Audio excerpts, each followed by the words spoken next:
জয় গুরু। পরম প্রেমময় শ্রী শ্রী ঠাকুরের শ্রীচরণে আমার শতকোটি কোটি প্রণাম। ঠাকুর পরিবারের শ্রীচরণে আমার শতকোটি কোটি প্রণাম। সকল ইষ্টপ্রাণ দাতা ও ভক্তিমতী মায়েদের আমার আনন্দিত জয় গুরু। আজকে আমি বলবো শ্রী শ্রী ঠাকুর বিবাহ নিয়ে কি বললেন। এক জনৈক দাদার প্রতিলোম বিবাহের ইচ্ছা।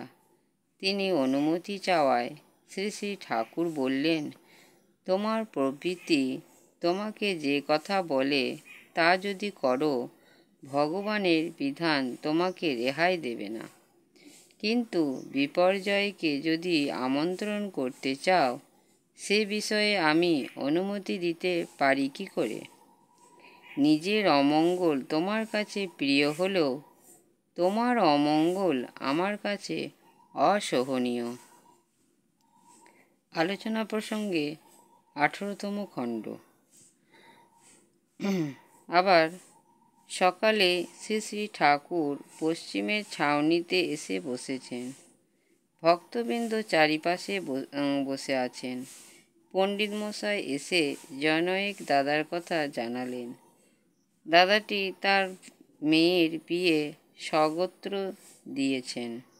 শ্রী শ্রী ঠাকুর বলছেন, যাদের স্বগোত্র ছাড়া বিয়ে হবারই উপায় নেই, অর্থাৎ যাদের ভিতর কেবল একটি গোত্র, তাদের বিয়ের সময় দেখা লাগে। পাত্রপাত্রীর উভয় পরিবারের মধ্যে কোনো রক্তের সম্বন্ধ যেন না থাকে। পণ্ডিত মশাই বললেন, অন্তত 10 পুরুষ হিসাব করে দেখতে হয়। শ্রী শ্রী ঠাকুর বললেন, 10 পুরুষ কি, পারলে তারও বেশি দেখা ভালো। মোট কথা, এমন পরিবারের সঙ্গে বিয়ের সম্বন্ধ করতে হবে যাদের সাথে কোনো দিনই রক্তের সম্বন্ধ হয়নি। তাই শ্রী শ্রী ঠাকুর বিবাহের প্রতি খুব জোর দিয়েছেন, যাতে বিবাহটা ঠিকঠাক হয়। বিবাহ যদি ঠিক হয়, তবে সুপ্রজননও ঠিক হবে। সুপ্রজনন ঠিক হলেই তবে একটা ঠাকুরের মানুষ হয়ে উঠবে। শ্রী শ্রী ঠাকুর এটাই তো সবসময় চেয়েছেন।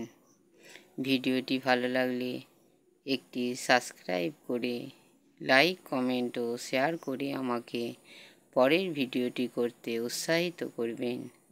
আর যারা যারা আমার ভিডিওটি সাবস্ক্রাইব করেছেন, তাদেরকে অসংখ্য ধন্যবাদ। পরম পিতার আতুল চরণে আমার প্রার্থনা, সবাই ভালো থাকবেন, সুস্থ থাকবেন ও আনন্দে থাকবেন।